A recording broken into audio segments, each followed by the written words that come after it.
Hi to all, welcome to my channel. And आज हमारा current affairs series का day 4 होगा, जिसमें हम डिस्कस करने वाले हैं important current affairs for all exam. आप जिसके लिए भी प्रिपेयर कर रहे हैं, it is beneficial for exam. जहाँ जहाँ करंट अफेयर्स आता है, ये वीडियो उन सभी एग्जाम्स के लिए इंपॉर्टेंट है। तो आप वीडियो के एंड तक बने रहिए, बहुत फ्रूटफुल कंटेंट मैं आपके लिए लेकर आया हूँ। सो आज डे 4 है। पहले के 3 वीडियोस अगर आपने नहीं देखे हैं तो उनको भी देख लीजिएगा।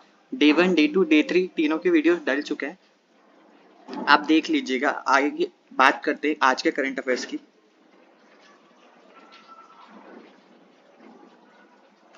आपको दिख रहे होंगे स्क्रीन पे डोनाल्ड ट्रंप जी। कौन है ये? डोनाल्ड ट्रंप जी। न्यूज नंबर 1 की बात करें, अब आपको पता होगा ये अब सुर्खियों में बने ही रहते हैं। क्यों बने रहते हैं, आइए बात करते हैं। The US has imposed 50% tariff on most goods important from which country sitting in direct import of Russian oil. आपको पता है इंडिया और यूएस का भी टैरिफ का जो इशू है वो चल रहा है। पहले रशिया ने पहले यूएस ने इंडिया पे 25% टैरिफ इम्पोज किया, उसके बाद और 25% टैरिफ इम्पोज किया। क्यों किया? क्योंकि हम रशिया से ट्रेड कर रहे हैं, तो उनको वो अच्छा नहीं लग रहा है। मतलब दे डोंट वांट कि हम रशिया से ऑयल खरीदें, तो उन्होंने इंडिया पे, इसका सही आंसर हो जाएगा इंडिया। इंडिया ने इंडिया पे टैरिफ लगाया है। किसने? यूएस ने। अब यहाँ पे चाइना लिखा होगा, तो आपको चाइना चाइना के बारे में एक बेसिक इन्फॉर्मेशन पता होनी चाहिए। चाइना की कैपिटल हो जाएगी हमारी बीजिंग, और ईरान की कैपिटल हो जाएगी तेहरान, और टर्की की कैपिटल हो जाएगी इस्तांबुल। सॉरी, टर्की की कैपिटल इस्तांबुल नहीं, अंकारा हो जाएगी। और अगर हम चाइना की बात करें तो एशिया में आता है। ईरान की बात करें तो ये गल्फ कंट्री है, and Turkey is also a gulf country. Donald Trump drops tariff bomb on India. Tariff tariff लगाए, यानी कि अगर कोई फॉर एग्जांपल मेडिसिन इंडिया में 10 रुपीज़ की है, तो वो अमेरिका में जाके या यूएस में जाके 100 रुपए की मिलेगी, तो उससे हमारा ट्रेड कम होगा। इसलिए यूएस मतलब डोनाल्ड ट्रंप ने टैरिफ लगा दिया है। तो यहाँ पे इन्होंने टैरिफ लगाया 50% का। इसमें क्या क्या आ जाएंगे सेक्टर्स, लाइक टेक्सटाइल की बात करें, सी फूड हो गया, फार्मास्यूटिकल हो गया, इलेक्ट्रॉनिक्स की बात करेंगे। एनालिस्ट प्रिडिक्ट, इसमें ये हो गया कि एक एनालिस्ट अगर बात करें, उन्होंने ये प्रिडिक्ट करा है कि जो पोटेंशियल जीडीपी रेट है वो रिडक्शन हो जाएगा इंडिया में, क्योंकि अगर इंडिया से बाहर हम कोई कुछ चीज़ें भेजेंगे नहीं तो इंडिया की जीडीपी ऑटोमेटिकली डाउनफॉल में आ जाएगी, डोमेस्टिक कंजम्पशन में इम्पैक्ट पड़ेगा। तो ये डिसीजन बहुत मायने में इंडिया को थोड़ा डाउनफॉल में ले जाता है, रिडक्शन हो जाएगी जीडीपी की। इसलिए डिसीजन सही नहीं है। और अभी मोदी जी की बात भी चल रही है इसी पे, देखते हैं क्या कंक्लूजन निकलता है। न्यूज़ नंबर 2 की बात करें तो ये एक फेस्टिवल है। आप देख रहे होंगे यहाँ पे ना, ये जो पुतले या जो स्टैचू लेके पूरे एरिया में इनको घुमाया जाता है, तो देखते हैं कौन सा फेस्टिवल है। In which city of Maharashtra Marbat festival has celebrated. वो पूछ रहे महाराष्ट्र में एक सेलिब्रेशन किया जाता है, एक फेस्टिवल मनाया जाता है मरबत, वो कहाँ पे मनाया गया? ऑप्शन 1 है मुंबई, ऑप्शन 2 है नासिक, ऑप्शन 3 है नागपुर, या ऑप्शन डी है पुणे। ये चारों ही सिटी आपको महाराष्ट्र की मिलेंगी। मुंबई तो महाराष्ट्र की कैपिटल हो गई, नासिक को आप और नागपुर को आप ऑरेंज सिटी भी बोलेंगे। पुणे में आपको एनडीए मिल जाएगा, सीरम इंस्टीट्यूट मिल जाएगा। नासिक में बात करें तो नासिक से एक रिवर भी निकलती है। कौन सी रिवर निकलती है आप मुझे बताएंगे? नासिक में त्र्यंबकेश्वर टेम्पल भी है, जो 12 ज्योतिर्लिंगों में आता है। तो इसका सही आंसर हो जाएगा नागपुर, जो कि ऑरेंज सिटी है। आइए बात करते हैं इसके बारे में। तो ये फेस्टिवल है मरबत फेस्टिवल, ये मनाया गया, ये नागपुर में मनाया गया। ये क्यों मनाया गया है? क्योंकि अभी न्यूज़ में इसलिए क्योंकि यहाँ पे जो डोनाल्ड ट्रंप ने टैरिफ लगाए उनका भी पुतला लेके पूरा घुमाया गया है, इसलिए अभी ये न्यूज़ में बहुत है। न्यूज़ नंबर 3 की बात करें, न्यूज़ नंबर 3 की बात करते हैं तो आप देख रहे होंगे यहाँ पे चिनूक है, और ये कुछ कैप्सूल दिख रहा होगा आपको यहाँ पे। तो आइए बात करते हैं। SRO has recently completed its first integrated airdrop test for safe crew recovering under which mission? SRO ने एक टेस्ट कंप्लीट किया। कौन सा test? Integrated air drop test, मतलब फॉर सेफ रिकवरी। जो भी क्रू जाता है मिशन में, उनकी सेफ रिकवरी हो चुके सेफ रिकवरी हो पाए स्पेस से, उसके लिए। तो ऑप्शन ए है चंद्रयान 3, ऑप्शन बी है गगनयान, ऑप्शन सी है आदित्य L1, ऑप्शन डी है मंगलयान। ये किसके लिए जाएगा? तो ये इसका आंसर देखते हैं। इसका सही आंसर हो जाएगा इसरो ने भेजा है ये। ISRO has successfully conducted the first integrated air drop system eight Sriharikota. Sriharikota से ये air drop system successfully conduct किया गया है। पैराशूट सिस्टम होगा ये किसके लिए? गगनयान मिशन जो उनके क्रू के लिए एक मॉडल रिकवरी बनाया गया है, जिसमें क्या होगा, मल्टीपल पैराशूट्स होंगे जो सिक्योर करेंगे कि उनका कोई स्प्लैश डाउन ना हो एंड वो सेफली एयर ड्रॉप टेस्ट से वो यहाँ पे उतर जाएं या सेफली लैंडिंग उनकी हो जाए। इसमें हेलीकॉप्टर रिलेटेड कंसर्न भी बताया गया, जैसे चिनूक है तो चिनूक से वो लैंड करेगा, देन पैराशूट ओपन होगा। आइए देखते हैं इसके बारे में। ये देखिए इसमें ये कैप्सूल है, कैप्सूल में होगा ये, फिर जब ये कैप्सूल ड्रॉप होगा एंड देन पैराशूट ओपन होगा। आप देख सकते हैं पिक्चर में, ये देखिए इसका पूरा मॉड्यूल आप पिक्चर में देख सकते हैं। पहले क्या होगा, क्रू मॉड्यूल पैराशूट डिप्लॉयमेंट होगा, फिर क्या होगा, स्टेबलाइजर पैराशूट कट ऑफ कर देंगे, वो उसको यहाँ से कट ऑफ कर दिया, ठीक है। एपेक्स कवर होगा, एसीएस मोटर फायरिंग भी लगाई जाएगी उसमें, ड्रॉक चोट डिप्लॉयमेंट होगा उसमें, और 3 पायलट चोट्स डिप्लॉयड होंगे जिसमें 3 मैन एक्सट्रैक्ट किए जाएंगे। ये फुल्ली डिप्लॉयड आपको दिख रहा होगा, फिर यहाँ पे इसकी लैंडिंग हो जाएगी, ये देख सकते हैं आप। तो ये इसरो ने सक्सेसफुली कंडक्ट करा है फॉर गगनयान मिशन। आगे बढ़ते हैं, हम शेर या बाइक या टाइगर की बात करते हैं। ये शेर नहीं टाइगर है, टाइगर की बात करते हैं। Recently which country officially join the India led international big cat alliance. आपको पता है big cat, international big cat alliance अभी बहुत न्यूज में चल रहा है। देख रिसेंटली कंट्री ने ज्वाइन करा है, तो आपको उसका नाम बताना है कि कंट्री का नाम क्या है। ऑप्शन ए है भूटान, ऑप्शन बी है श्रीलंका, ऑप्शन सी है नेपाल, ऑप्शन डी है बांग्लादेश। अगर हम भूटान की बात करें तो भूटान हमारा नेबरिंग कंट्री भी है, इससे हमारी बॉर्डर भी शेयर होती है। तो भूटान की कैपिटल हो जाएगी थिम्फू, ये हमारे पास में मतलब नेबरिंग कंट्री बोल सकते हैं। Sri Lanka, Sri Lanka is also our neighbouring country, इसकी कैपिटल हो जाएगी जयवर्धनपुरा कोट्टे। नेपाल, नेपाल तो हमारा एकदम ही पड़ोसी राज्य है, तो इसकी कैपिटल हो जाएगी काठमांडू। यहाँ पे पशुपतिनाथ टेम्पल भी है। अभी हमने इसके, अगर आपने पहले के वीडियोस देखे हो तो हमने इसके बारे में वर्ल्ड हेल्थ ऑर्गेनाइजेशन ने एक बताया था कि ये नेपाल जो है रूबेला फ्री हो चुका है। तो नेपाल वहाँ पे अपन ने पढ़ा था। बांग्लादेश की बात करें तो बांग्लादेश की कैपिटल हो जाएगी ढाका। और यहाँ पे कौन सा ऑर्गेनाइजेशन फॉर्म किया गया था वो आप लोग मुझे कमेंट सेक्शन में बताएंगे। आइए इसका आंसर जानते हैं। इसका आंसर हो जाएगा Nepal. Nepal officially join the India led international big cat alliance. अब नेपाल ने ज्वाइन कर लिया क्या, इंटरनेशनल बिग कैट अलायंस। ये है क्या, आइए इसको जानते हैं। ये जो IBC है यानी ये multi country multi agency college है, मतलब 90 बिग कैट रेंज या नॉन रेंज कंट्रीज है, जिसमें कंजर्वेशन यानी जो भी कैट्स की स्पीशीज में आते हैं जैसे लॉयन या टाइगर, लेपर्ड, प्यूमा, ये सब इनके कंजर्वेशन के लिए इसमें 90 बिग केट रेंज की बताया गया। और इसमें नॉन रेंज कंट्री भी हो सकती है।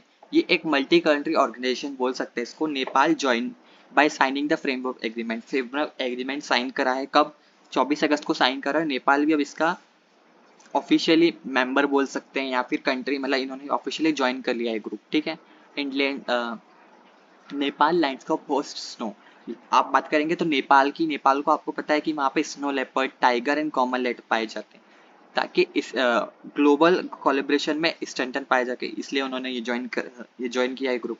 दिस अलायंस फोकस, ये अलायंस मैंने आपको बताया किस चीज़ से फोकस करेगा, tiger, lion, leopard, snow leopard, चीता, जैगवार एंड पुमा। ये 7 जो आप बात करेंगे 7 चीज़ों पे, मतलब 7 एनिमल पे वर्क करेगा पुमा इनकी कंजर्वेशन के लिए। तो यहाँ पे पूमा है, जैगवार है, आप सबको पता ही होगा। ये देखिए, ये देखिए आपको फोटोज में दिख सकते हैं, 7 स्पीशीज है यहाँ पे कैट की। नेपाल ने ज्वाइन कर लिया है। अब ये महाशय कौन है, आइए जानते हैं। Ajay Kumar Bhalla has been sworn in as the 22nd governor of each Indian state. आपने जो पिक्चर में पीछे देखे, ये अजय कुमार भल्ला जी हैं, जो गवर्नर बन चुके हैं 22nd गवर्नर। आपको बताना है कौन से स्टेट के, असम के, नागालैंड के, ना मणिपुर के या मेघालय के। आइए जानते हैं। Ajay Kumar Bhalla sworn in as 22nd governor of Nagaland. आपको पता है, मैंने रिसेंट वीडियो में शायद आपको बताया नहीं बताया, अभी बता देता हूँ मैं कि जो नागालैंड के गवर्नर थे ला गणेशन, उनकी डेथ हो चुकी है, इसलिए वहाँ के गवर्नर की सीट खाली है, तो वहाँ का अपॉइंटमेंट होना है। तो जो मणिपुर के गवर्नर है अजय कुमार भल्ला, जो मणिपुर के भी गवर्नर थे, उनको एडिशनली चार्ज दिया गया है किसका, नागालैंड के गवर्नर का। He will be additionally hold the post of governor of Nagaland. ठीक है, जो आपको पता है कि नागालैंड का खुद का हाई कोर्ट नहीं है, वो किसके जुडिडिक्शन में आता है, गुवाहाटी के जुडिडिक्शन में आता है। तो उनके जो गुवाहाटी के हाई कोर्ट है, जस्टिस आशुतोष कुमार, उन्होंने उनको ओथ दिलाई है, किसको, अजय कुमार भल्ला जी को, राजभवन में। अब बात करते हैं कुछ न्यू अपॉइंटमेंट्स हुए वहाँ पे, हम देख लेते हैं।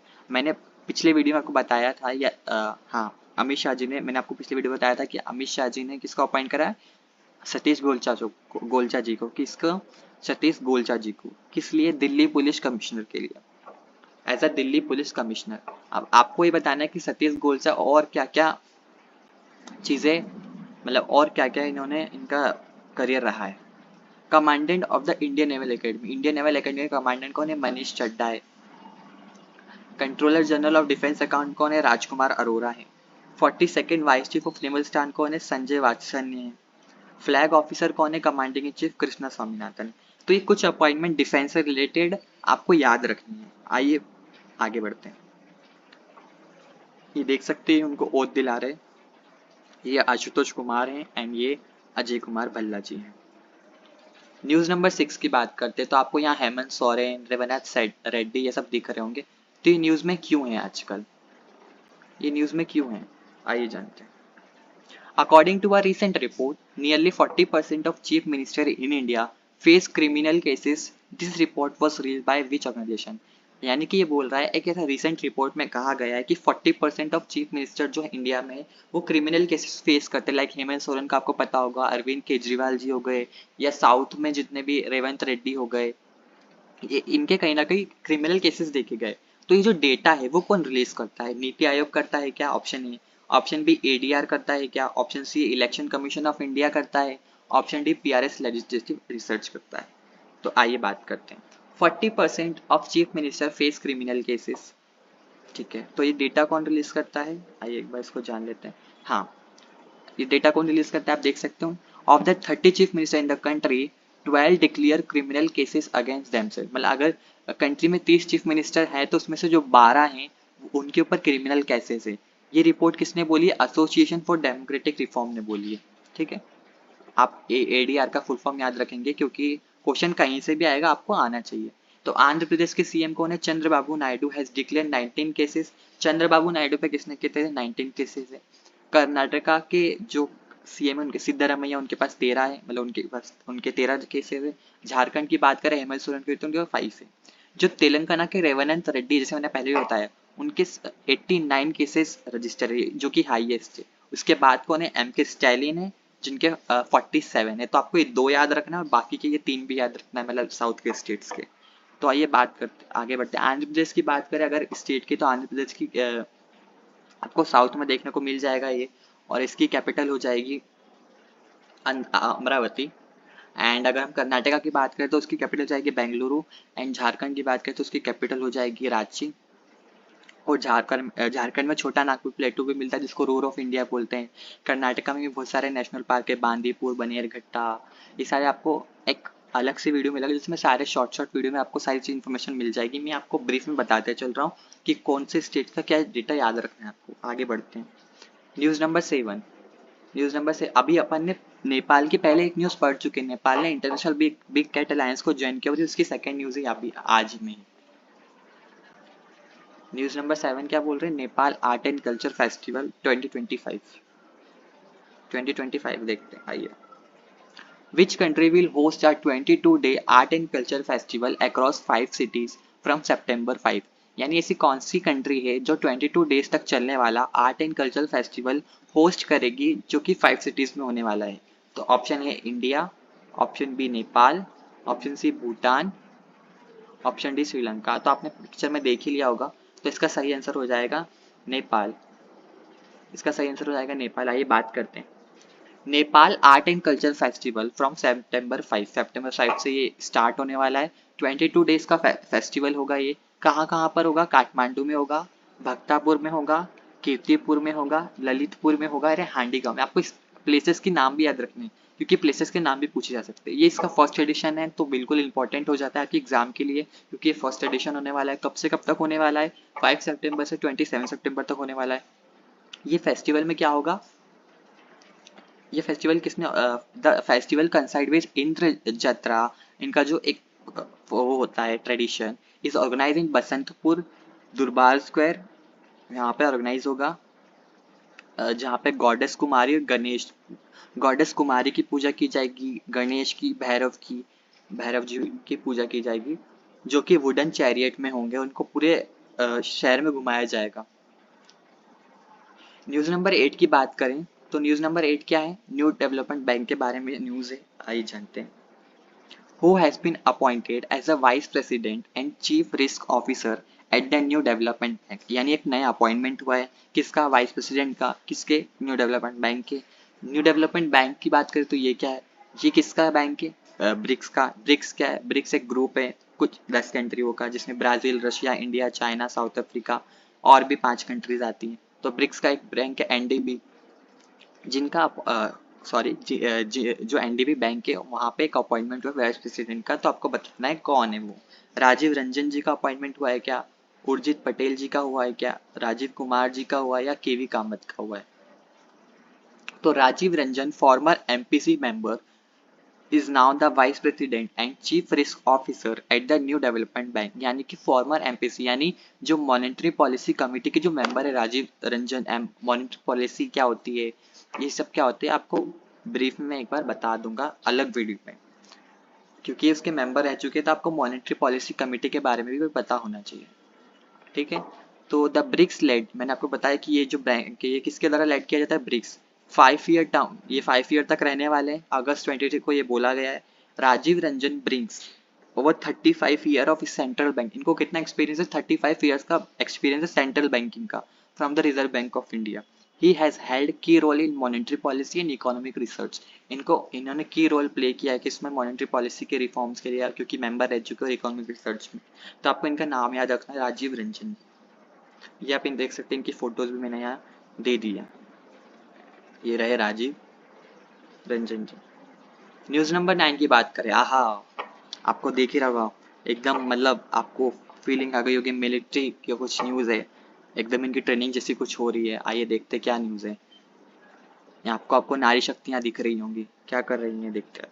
Which security force has launch its first all women commando unit to boost gender parity?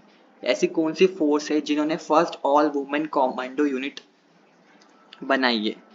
Option A CRPF, option B CISF, option C BSF, option D ITBP. यानी सीआरपीएफ, सीआईएसएफ, बीएसएफ, आईटीबीपी में से कौन होगा? तो बात करते हैं, आइए देखते हैं। First all women commando unit of CISF launch, यानी सीआईएसएफ की ये फर्स्ट, सीआईएसएफ ने क्या लॉन्च करा है? ऑल वुमेन यूनिट लॉन्च करा है, इसमें सारी वुमेन्स होंगी, उनको ट्रेनिंग दी जाएगी। सीआईएसएफ क्या है? सेंट्रल इंडस्ट्रियल सिक्योरिटी फोर्स, उसका फुल फॉर्म हो जाएगा। Has launch its commando unit to boost gender parity. Okay. Training is underway, training चल रही है, रीजनल ट्रेनिंग कहाँ पे? बरवाहा में, मध्य प्रदेश में, जहाँ पे कितनी वुमेन्स होगी? 30 वुमेन्स होगी। ये डिटेल डिस्क्रिप्शन इसलिए मैंने यहाँ पे मेंशन करा है क्योंकि क्वेश्चन स्टेटमेंट्स में भी आ सकता है। आर पर्सनल अंडरगोइंग 8 वीक, या 8 वीक तक चलने वाली है ट्रेनिंग। ठीक है। द प्रोग्राम इनकॉल फिजिकल फिटनेस होगी, वेपन ट्रेनिंग होगी, लाइव फायर ड्रिल्स होगी, रेपेलिंग होगी, सर्वाइवल एक्सरसाइज भी होगी कि आपको कैसे कैसे सिचुएशन में सर्वाइव करना है। This commando will be diploid in quick reaction teams, ये अगर इनको ट्रेन किया जाएगा और ये कहाँ पे डिप्लॉय होंगी? क्विक रिएक्शन टीम में, स्पेशल टास्क फोर्स में, क्योंकि हाई सिक्योरिटी साइट्स पे। At least 100 women for aviation security group and sensitive unit will be trained in the first phase. जो 100 वुमेन है वो aviation security group and sensitive unit के लिए first phase में train की जाएगी। सीआईएसएफ का एम ये है कि ये regular part, this to make this a regular part, ये ट्रेनिंग रेगुलर की जाए 10% वुमेन रिप्रेजेंटेशन के लिए।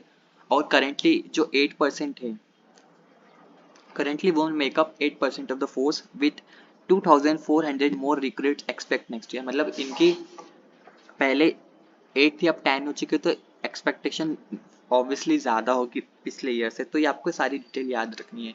न्यूज़ नंबर 10 की बात करते हैं, आइए न्यूज़ नंबर 10 क्या है?